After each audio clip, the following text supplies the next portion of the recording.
It's coming. Something sinister is growing closer.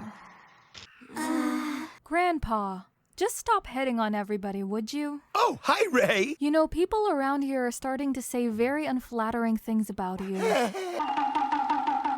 So she's a shrine maiden. I wouldn't mind doing that part-time. I sense an evil aura.